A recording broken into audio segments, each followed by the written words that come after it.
Hi, is that Raz? Yes, it is. How's it going? Hi, it's Howard J. Foster here from Camden Town Radio. Hey, how's it going today? Great, it's good to have you on the show. Thanks for joining us today. Thank you for having me. I really appreciate it. Oh, you're welcome. And are you actually in Canada at the moment? Yeah, downtown Toronto, right in the heart of the city. Oh, that's great. Yes, because that's your hometown, is it? I grew up just outside of Toronto, technically. Okay. But maybe like half hour outside of Toronto. Oh, right. But pretty much we call it the GTA, so the Greater Toronto Area. Right. Okay, that sounds great. Well, on the same subject, do you want to give us a bit of background to how you started out in music? Yeah, for sure. It was interesting. I wrote a lot of poetry and spoken word through high school, pretty much. And then into my first or second year, so 2009-ish, 2009 into 2010, I recorded for the first time with a friend of mine. So I've been writing for a long time, but not necessarily making music or recording. Right. Rapping or anything like that. And when I recorded that one time, it kind of hit home for me. I got a lot of good feedback. Not something I ever had on my radar whatsoever. Yeah. But I kept recording from there. I've been dabbling with some production through high school, but again, just playing around and on some programs that my older brother had. Yeah. So nothing really specific. Okay. And then, somebody told me to jump on the mic and record. Turned out okay, and then I realized that I might want to take it seriously. Yes. So you've been writing and recording from an early age, really? Writing since maybe around 16, 17 years old. Yes. And then recording, I guess I was around 18 or 19. Okay.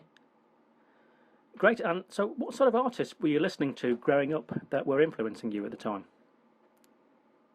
A lot of hip-hop, for sure. Yeah. But it was an interesting mix of anybody from Lauryn Hill, Talib Kweli, Lupe Fiasco. Yeah. Some of that, not necessarily underground, but more, I guess if you want to call it, conscious rap. Yes. People like Common.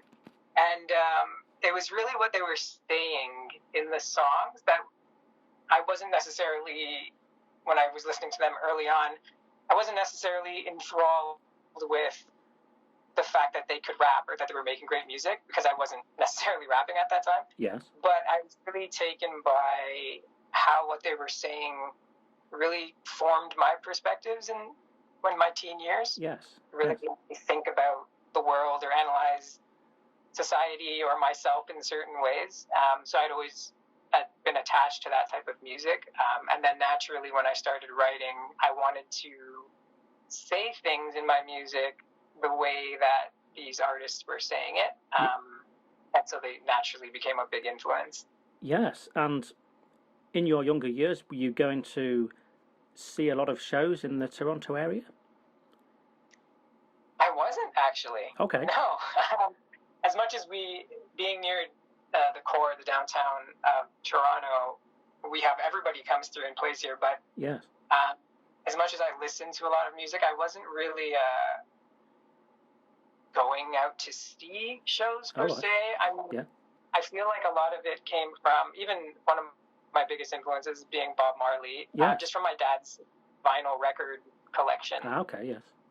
So I feel like I had access to it through my older brother and then my dad's record collection that it was just something that was always there. Oh, I see what you mean. Yes. So as well as artists you were growing up with, you were also influenced by, music from the 60s and 70s by the sounds of it.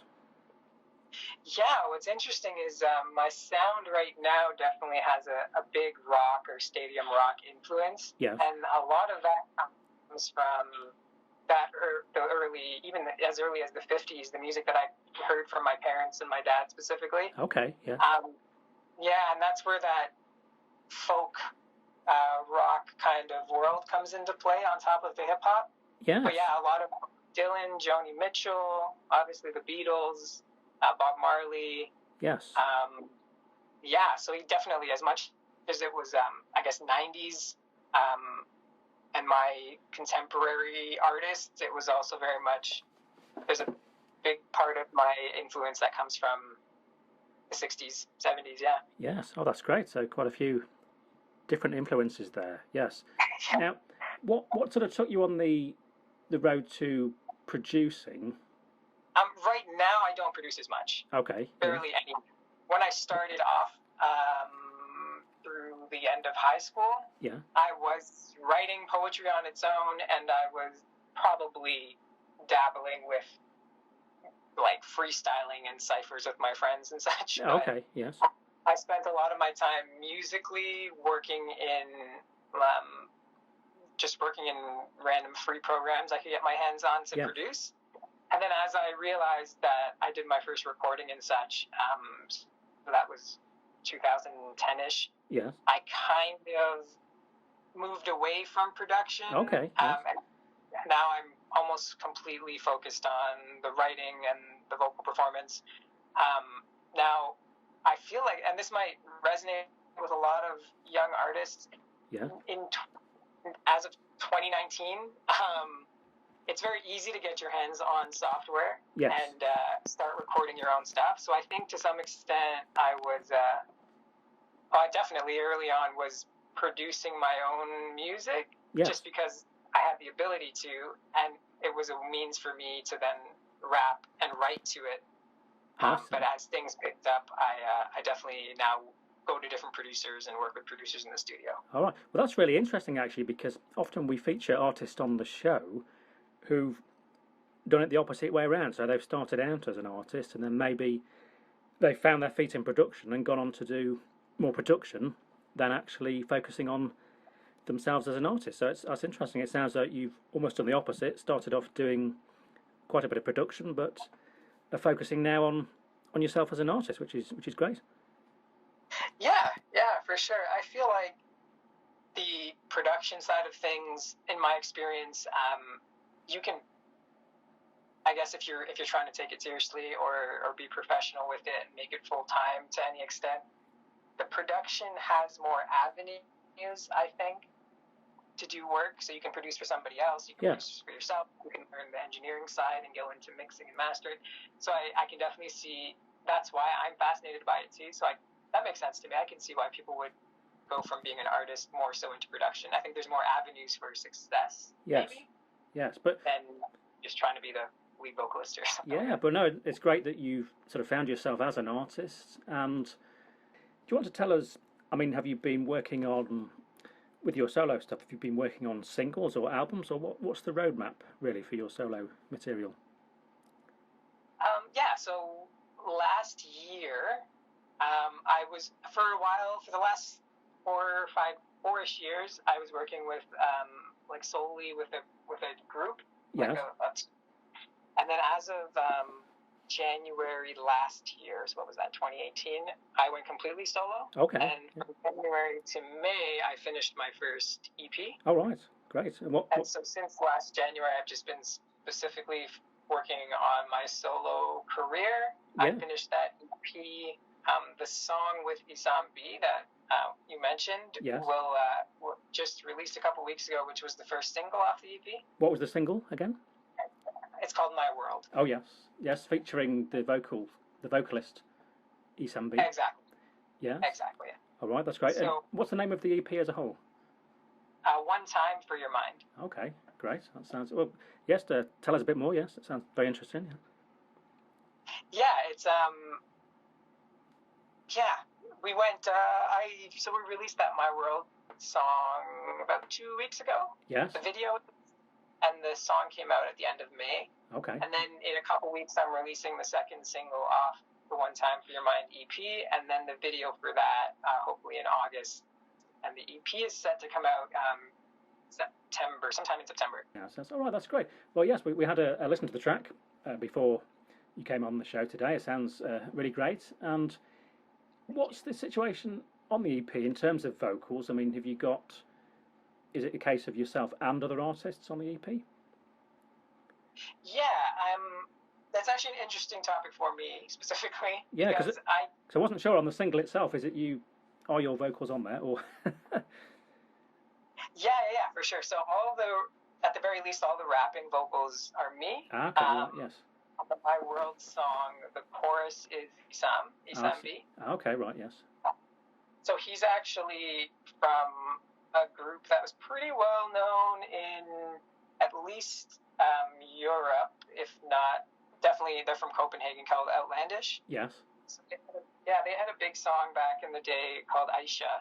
Okay. And, so he's the lead singer from that group, and I connected with him a number of years ago and had been writing for him for a while. Ah, right. And then, so he featured on that song. But for the EP, I have 2 songs with some featured singers. Yes. And then, for the most part, they're singing the hooks and the choruses, and then everything else is me either rapping, maybe singing a little bit. But, I'm pretty much, it's just my vocal for most of the EP. Oh, right, that makes sense. That sounds a very interesting project there. And in terms of people finding the EP and also finding out about your latest projects, what's the best website for people to go to find out about music? To be honest, I run everything pretty much off my Instagram page. Yes. So the handle is razmusic.co. Okay, great. Well, we'll put that underneath, but it's good to have it vocally on the show as well. But yes, we will put the links underneath. Yes, that's great. Well, thanks very much, Raz, for joining us on Camden Town Radio today. It's been great to have you on the show. Thank you. It's been a pleasure. Great. I'm glad you've enjoyed the session. It's been very interesting. And before you go, we'd just like to do a feature that we do at this part of the show called Favourite 10. It takes just 1 minute or less, and it just requires you to name 10 favourite things in a minute, but we prompt the questions. So it's quite a sort of... Okay, so are you ready to go with Favourite 10? Ready. Let's do it. Okay, here we go. Favourite musical instrument? Piano. Favourite terrain, countryside or town? Countryside. Favourite type of weather? Rain. Favourite drink? Coffee. Favourite type of tree? Palm tree. Favourite place to go on holiday? Or vacation, let's say. Morocco. Favourite film? Batman. Okay. Favourite book? Let's come back to that one. Okay. Favourite fruit? Coconuts. Okay. Is that fruit? Yes. Yes, I believe it is. Yes. Favourite flower? Peonies. Okay. And I think we need to go back to favourite book. With the one thing. Okay. The one thing. That's great. Well, thanks, Raz. I think you just managed to do that in under a minute. So, all the way from Canada, I think you did very well. Hi, this is Raz.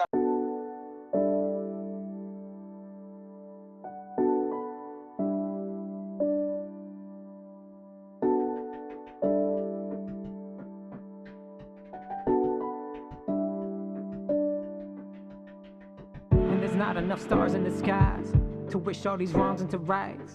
These tears are like rain in a puddle, 'cause I don't know peace without fights. Every night is a struggle to find some light. Maybe Marley got it right. Get up, stand up if you feeling light. And Buffalo soldiers are holding their breath.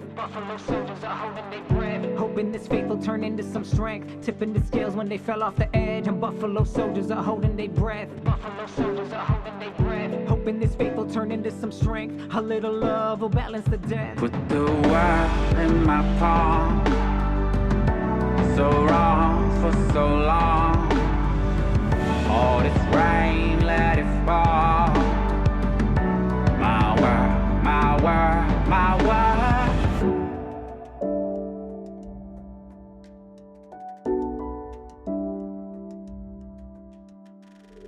Seen too many broken tomorrows, stolen futures and sorrows, broken hopes to be spoken, now left in the door swinging open.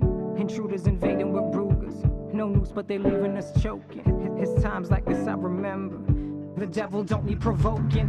When barrels and nozzles are puffing and passing, and I swear to God that they smoking. We fighting the war, we gon' need a lot more than some Mahatma Gandhi quotes. And these sticks and stones are raining bullets on broken homes. I only cry when I see the rubble. I guess we never know till it's gone. Oh. Put the world in my palm. I held it so wrong for so long. But I didn't know. All this rain, let it fall. Just let it go. My world, my world, my world.